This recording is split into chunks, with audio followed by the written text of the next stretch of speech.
السلام عليكم ورحمة الله وبركاته. الحمد لله نحمده ونستعينه ونستغفره ونؤمن به ونتوكل عليه ونعوذ بالله من شرور أنفسنا من سيئات أعمالنا من يهده الله فلا مضل له ومن يضلله فلا هادي له ونشهد أن لا إله إلا الله وحده لا شريك له ونشهد أن سيدنا وحبيبنا ومولانا محمدا صلى الله عليه وسلم عبده ورسوله وخاتم النبيين الذي أرسله بالحق بشيرا ونذيرا وداعيا إلى الله بإذنه وسراجا منيرا فقد قال الله تعالى في كلامه المجيد والفرقانه الحميد أعوذ بالله من الشيطان الرجيم بسم الله الرحمن الرحيم اقتربت الساعة وانشق القمر وإن يروا آية يعرضوا ويقولوا سحر مستمر وإذا قال إن الله وملائكته يصلون على النبي يا أيها الذين آمنوا صلوا عليه وسلموا تسليما اللهم صل على مولانا محمد وعلى آل سيدنا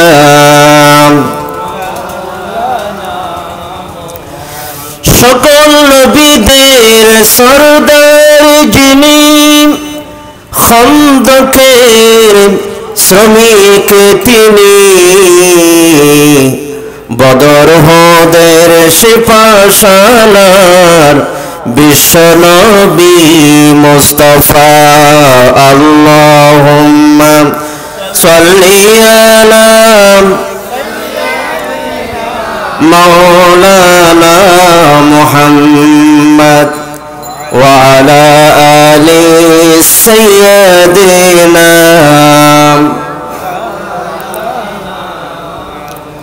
সালাতুন ইয়া রাসূলুল্লাহ আলাইকুম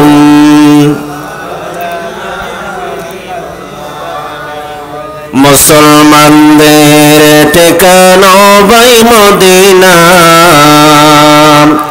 সেটাই যেতে নবীর প্রেমিক দিওয়ানা সালাতুন ইয়া সালামুন ইয়া হাবিবাল্লাহ লা ইলাহা ইল্লাল্লাহ লা ইলাহা লা ইলাহা লা ইলাহা লা ইলাহা ইল্লাল্লাহ মুহাম্মাদুর রাসূলুল্লাহ সাল্লাল্লাহু আলাইহি ওয়াসাল্লাম। অধ্যক্ষের আয়োজিত বাংলাদেশের পরিচিত নাম চট্টগ্রাম জেলাধীন সাতকানি উপজেলার কেউসিয়া ও দস্তিদারহা ব্যবসায়ীদের যৌথ উদ্যোগে আয়োজিত 2 দিন ব্যাপী ঐতিহাসিক 47তম পবিত্র ঈদে মিলাদুন নবী ও সিরাতুন নবী সাল্লাল্লাহু আলাইহি ওয়াসাল্লাম মাহফিলের আজ দ্বিতীয় দিবসের সমাপনী অধিবেশন। আজকের সম্মানিত সভাপতি প্রখ্যাত আলেমে দ্বীন শাহ সুফি মাওলানা হাফেজ আব্দুল কুদ্দুস সাহেব এবং আজকের প্রধান মেহমান আমাদের অত্যন্ত শ্রদ্ধাভাজন জনাব হযরত মাওলানা হাফেজ মোহাম্মদ শাহ আলম সাহেব, সম্মানিত উপাধ্যক্ষ সুলুতি হাকিমিয়া কামিল মাদ্রাসা। আলোচনা পেশ করবেন প্রখ্যাত আলেমে দ্বীন সুদূর সিলেট থেকে আগত জনাব হযরত মাওলানা ইমরুল হাসান জাফরি সাহেব। আলোচনা পেশ করছেন এবং আলোচনা পেশ করবেন প্রখ্যাত আলেমে দ্বীন জনাব হযরত মাওলানা অধ্যাপক মাহমুদুল হাসান সাহেব। আলোচনা পেশ করেছেন প্রখ্যাত আলেমে দ্বীন জনাব হযরত মাওলানা হাফেজ নুরুল কাদের সাহেব। উপস্থিত সম্মানিত উলামায়ে কেরাম, মুরব্বিয়ানে এজাম, যুবক ভাই ও বন্ধুরা, সম্মানিত মা ও বোনেরা, মাহফিলে আসা মদিনার বুলবুলি ছোট্ট কিশোর শিশুরা, সকলকে অন্তঃস্থল থেকে আন্তরিক মোবারকবাদ এবং সালাম দিচ্ছি। সকলে সালামের জবাব দিবেন, আসসালামু আলাইকুম ওয়া রাহমাতুল্লাহি ওয়া বারাকাতুহু। আমাদেরকে যিনি ভালো রেখেছেন তিনি কে? আসুন সে আল্লাহ পাকের দরবারে আকাশ বাতাস প্রকম্পিত করে মহিয়ান গরিয়ান আল্লাহ রাব্বুল আলামিনের দরবারে আমরা একবার নত শিরে উচ্চ আওয়াজ দিয়ে আল্লাহ পাকের শুকর গুজার করে নিচ্ছি। সকলে একবার পড়ে নিচ্ছি আলহামদুলিল্লাহ। আমাদেরকে যিনি ভালো রেখেছেন তিনি কে? শুকর গুজার করলাম কার? লাভ হলো কার? আমাদের। লাভ হলো কার? যত বেশি প্রশংসা করবেন, যত বেশি আল্লাহ পাকের তাসবিহ তাহলিল পড়বেন, একবার সুবহানাল্লাহ বলবেন, আলহামদুলিল্লাহ বলবেন, প্রত্যেক শব্দে শব্দে আল্লাহ পাক আমাদের আমলনামায় যিনি 90টা করে সওয়াব দেন তিনি কে? আসুন সম্মানিত মুআজ্জিজ হাজিরিন, 2 দিন ব্যাপী ঐতিহ্যবাহী এই সিরাতুন নবী মিলাদুন নবী সাল্লাল্লাহু আলাইহি ওয়াসাল্লাম মাহফিল 47তম এই মাহফিল অলিকুল সম্রাট শাহ সুফি জনাব রশিদি সাহেব গারাঙ্গিয়ার ছোট হুজুর কেবলা যাকে বলা হয়, তার প্রতিষ্ঠিত পরিচালিত এই মাহফিলটা আজ 47তম বছর হয়েছে। যারা চলে গিয়েছেন এই মাহফিলের সাথে সম্পৃক্ত থেকে তাদের জন্য দোয়া করি।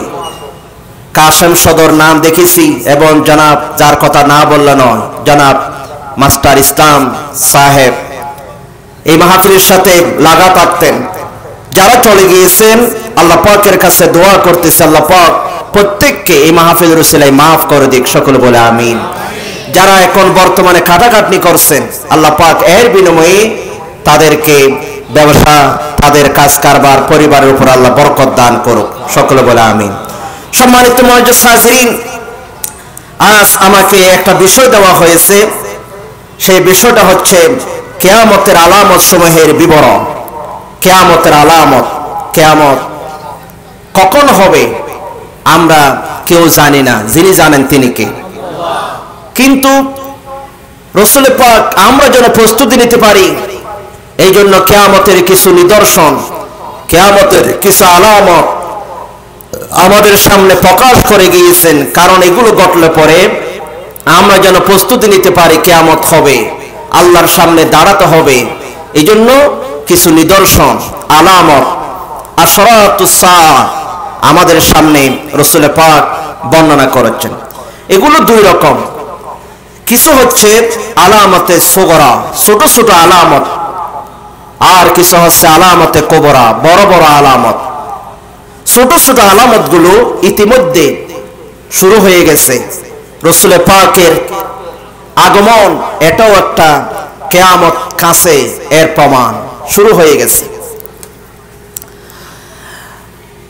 কিয়ামত কখন হবে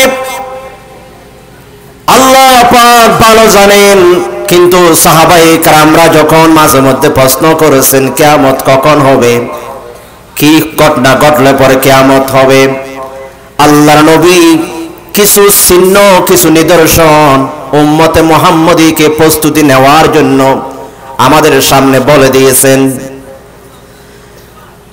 কিয়ামতের ছোট ছোট আলামতের মধ্যে কিছু ঘটে গেছে ইতিমধ্যে। কিয়ামত কখন হবে তার নিদর্শন ইতিমধ্যে ঘটে গেছে, সেটা হলো আল্লাহ নবী বলেছেন কিয়ামত হবে। হযরত জাবের হাদিস বর্ণনা করেছেন, রাসূল পাক বলেছেন বুইস্তু আনা ওয়াসাকাহাতাইন, আমি নবীজি যে দুনিয়ায় আগমন করেছি, আমি নবীজি এবং কিয়ামত কাছাকাছি, আঙ্গুল যেমন একটার সাথে একটা সম্পৃক্ত, আমি নবীজি দুনিয়ায় এসেছি মানি তার অর্থ হলো কিয়ামত কাছে চলে এসেছে। সুবহানাল্লাহ, কিয়ামত কাছে চলে আসছে, উম্মত প্রস্তুতি নাও। কোন কিছু পরীক্ষা কাছে আসলে যেমন প্রস্তুতি নিতে হয়, রাসূল পাক বলেন আমি চলে এসেছি, আমার পর আর কোনো নবী নাই, আমার পর আর কোনো নবী আসবে না, এটাই প্রমাণ করে কিয়ামত কাছে প্রস্তুতি নাও। আল্লাহর নবী এসেছেন, শেষ নবী, আমার নবীর পরে আর কোন নবী নাই। কিয়ামত পর্যন্ত যারা দাবি করবে নবীর পরে নবী আছে, আমরা নিঃসন্দেহে কোন ধরনের কথা ছাড়া আমরা বলে দিতে পারবো আল্লাহর নবীর পরে নবী নাই। যারা দাবি করবে ওরা ভণ্ড, ওরা প্রতারক, মিথ্যাবাদী, ঠিক কিনা বলেন? যারা দাবি করবে ওরা মিথ্যাবাদী, নবী নাই আমার পরে। রাসূল পাক বলেছেন লা নবিয়্যা বাদি, আমি শেষ নবী। আল্লাহর নবী বলেছেন কিয়ামতের আগে 30 জন ভণ্ড নবী, তারা মিথ্যা নবী দাবি করবে। 30 জন দাবি করবে, রাসূলের সময়ও দাবি করেছেন প্রায় 60 জন, মহিলারও দাবি করেছেন আমরা নবী।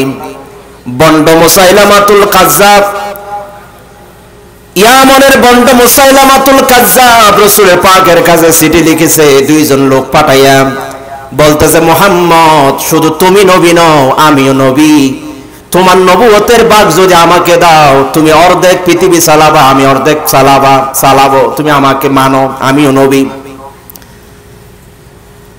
তখন যারা চিঠি নিয়ে এসেছেন ওদেরকে জিজ্ঞেস করলেন তোমাদের মন্তব্য কি, তোমরা কি বলো? তখন তারা বলে আমরা তো মুসাইলামাতুল কাজ্জাব, মুসাইলামাকে আমরা নবী মানি। রাসূল পাক বলেন তোমরা যদি দূত না হতে তাহলে তোমাদেরকে আমি হত্যা করতাম। এত বড় কথা, আমার পর আর কোন নবী নাই। রাসূল তার বিরুদ্ধে যুদ্ধ ঘোষণা করলেন মুসাইলামাতুল কাজ্জাবের বিরুদ্ধে। মুসাইলামাতুল কাজ্জাব 40,000 সৈন্য নিয়ে ইয়ামামার যুদ্ধে মুসলমানদের বিরুদ্ধে যুদ্ধে লেগে গেলেন।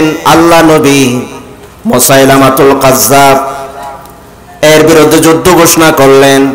সাহাবায়ে কেরামরা তার বিরুদ্ধে যুদ্ধের ডাক দিলেন। ইয়ামামার প্রান্তরে সাহাবায়ে কেরামরা হযরত আবু বকর ওমরের সময় তার বিরুদ্ধে যুদ্ধ শুরু করলেন। এই মুসাইলামাতুল কাজ্জাবকে ওয়াহাশী, যিনি রাসূল পাকের কলিজার টুকরা আমির হামজাকে শহীদ করেছেন, সেই ওয়াহাশী বলেন কতালতু ফিল জাহিলিয়াতি খায়রুন নাস ওয়া কতালতু ফিল ইসলামি শাররুন নাস, আমি যখন কাফের ছিলাম ইসলামের শ্রেষ্ঠ মানুষ রাসূলের কলিজার টুকরা আমির হামজাকে আমি হত্যা করেছি, আমি মেরেছি উহুদের যুদ্ধে।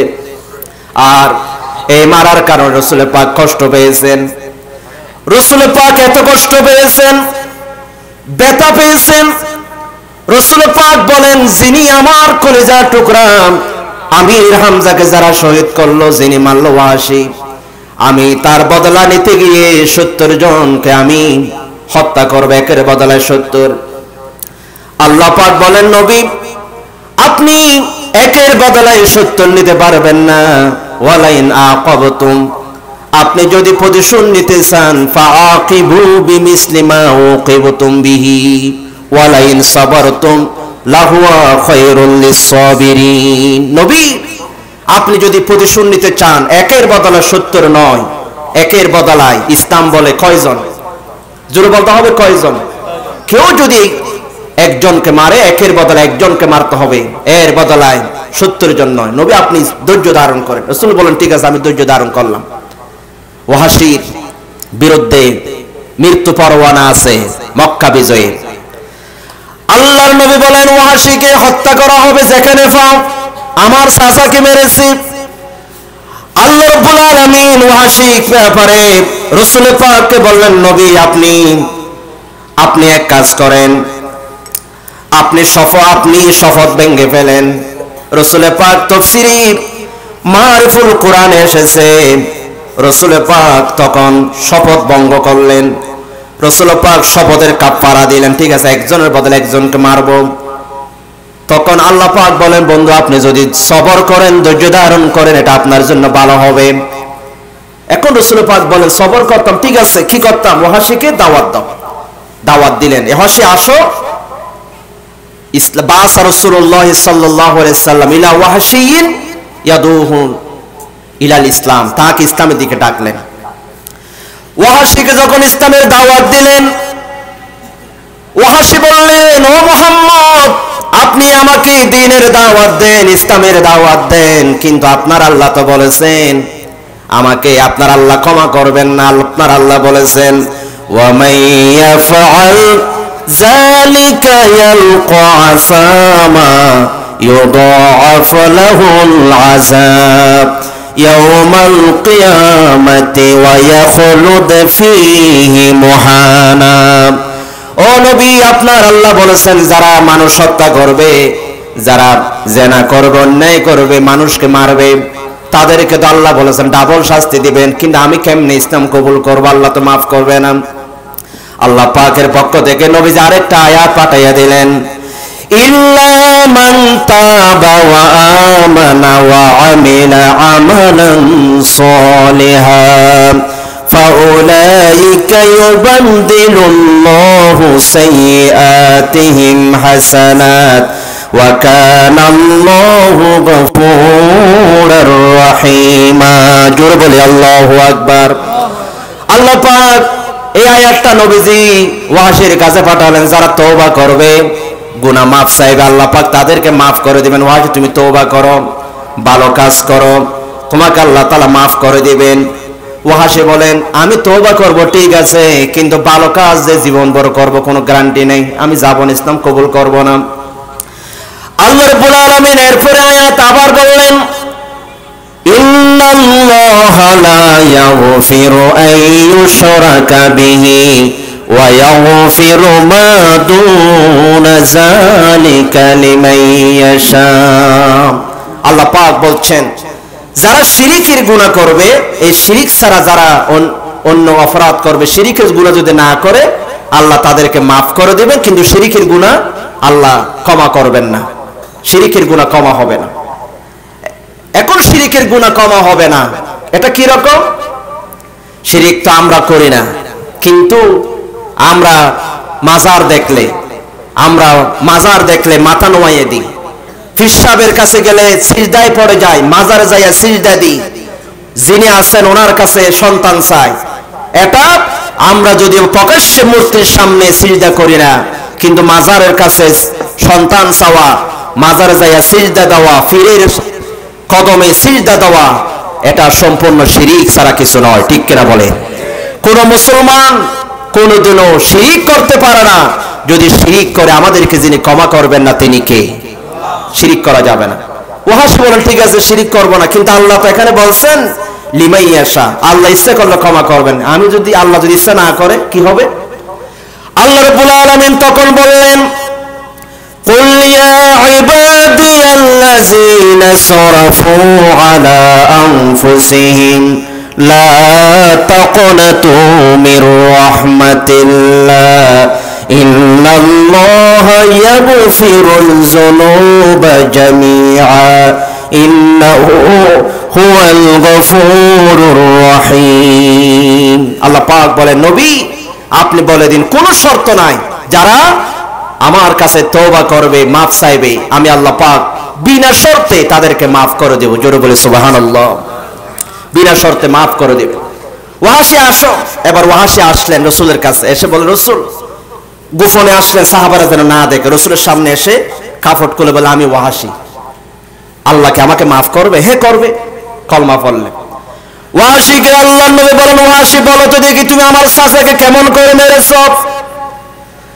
ওয়াহাশি যখন একের পর এক বর্ণনা শুরু করে দিলেন, কলিজা বের করা হলো, কলিজা পন্দন চিবিয়ে চিবিয়ে খাওয়া হলো, কানটা কেটে ফেলা হলো, নাকটা কেটে ফেলা হলো, গলার মালা পরালো হিন্দা। আল্লাহর নবী এগুলো শুনে শুনে চোখের পানি ফেলতেছে, কাঁদতেছে, বলতেছে ওয়াহাশি আমার সামনে আর আসো না, আমার সামনে যদি তুমি আসো আমার চাচার কথা মনে পড়ে যাবে, আমি সহ্য করতে পারবো না, তুমি আমার পিছনে থাকবা। ওয়াহাশি বলেন আমি বড় রসুলকে বড় কষ্ট দিয়েছি, রসুলকে আমার সামনে, রসুলের সামনে আমি যেতে পারি নাই, বড় কষ্ট দিয়েছি। এই জন্য আমি চিন্তা করতেছি রসুলকে কেমনে একটু সান্ত্বনা দিব, আমি এত বড় কাজ কেন করলাম, রসুলের কলিজার টুকরাকে আমি কেন শহীদ করলাম। ওয়াহাশি বলেন সময় আসলো, মুসাইলামাতুল কাজ্জাবের বিরুদ্ধে যখন যুদ্ধের ডাক আসলো, বন্ড নবীর বিরুদ্ধে, আমি ওয়াহাশি চলে গেলাম, যে তীর দিয়ে রসুলের পাকের কলিজার টুকরা আমির হামজাকে হত্যা করা হয়, এই তীরটা নিলাম।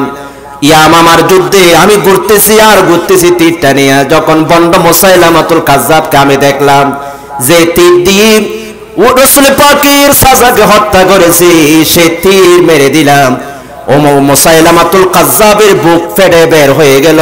আমি দেখলাম আমার তীরের আঘাতে বন্ড নবী মুসাইলামাতুল কাজ্জাব নিচে মৃত্যু হয়ে পড়ে আছে। জোরে বলে আল্লাহু আকবার।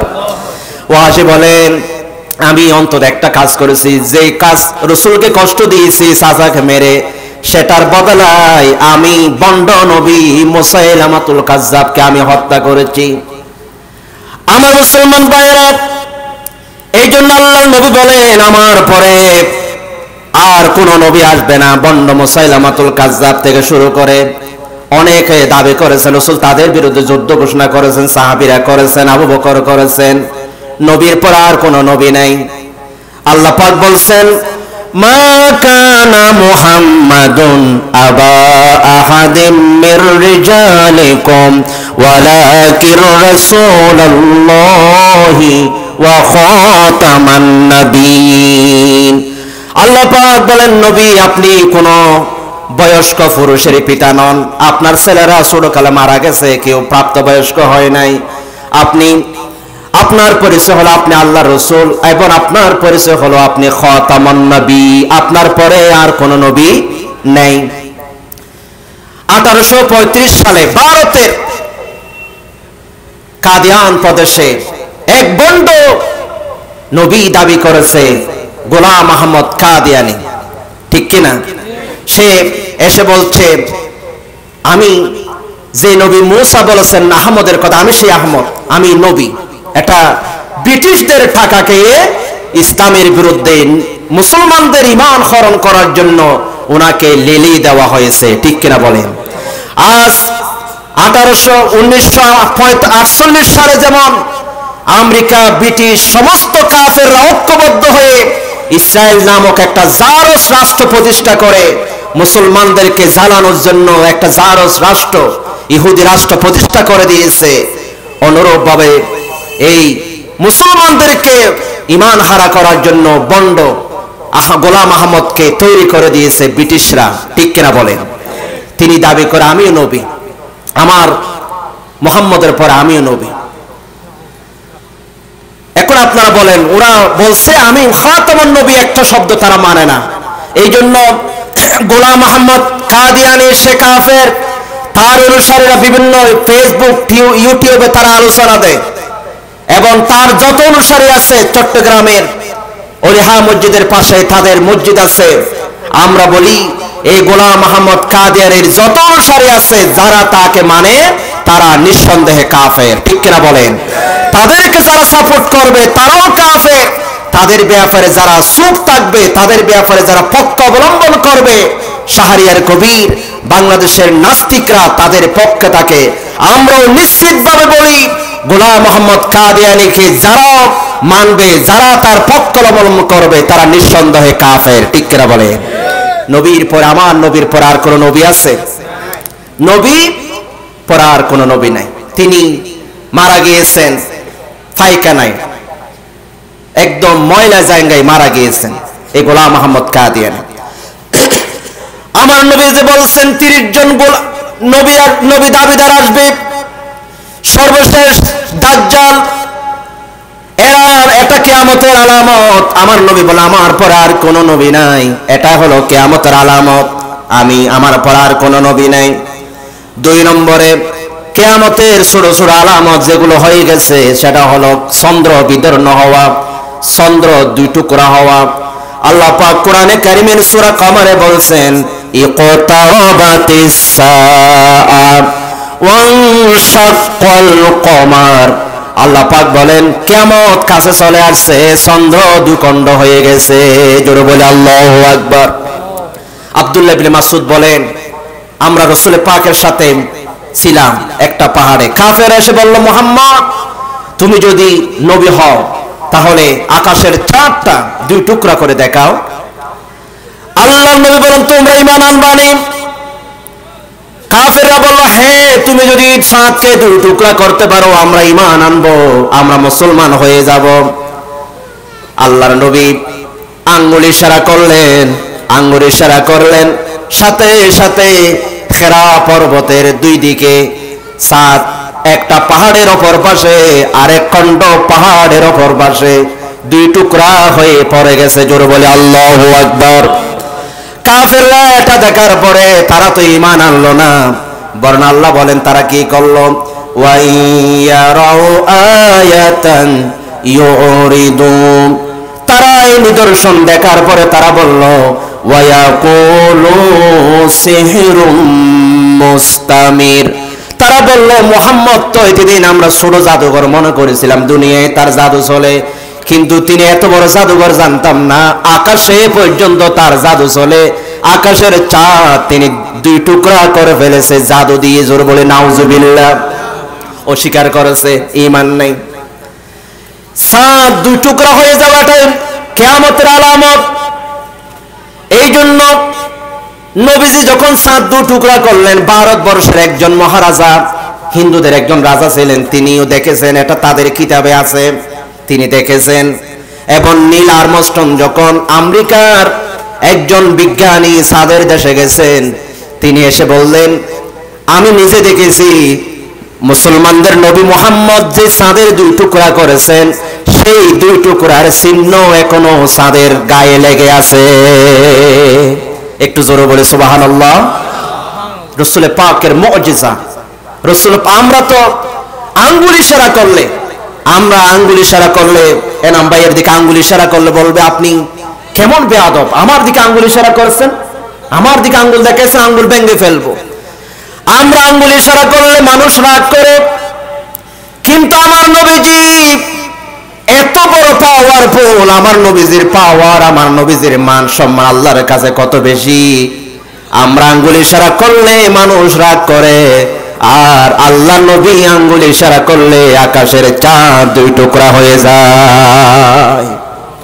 তিনি সাধারণ নন, তিনি অসাধারণ। এই জন্য নবীর ব্যাপারে কথা বলতে জবান বাঁধতে হবে।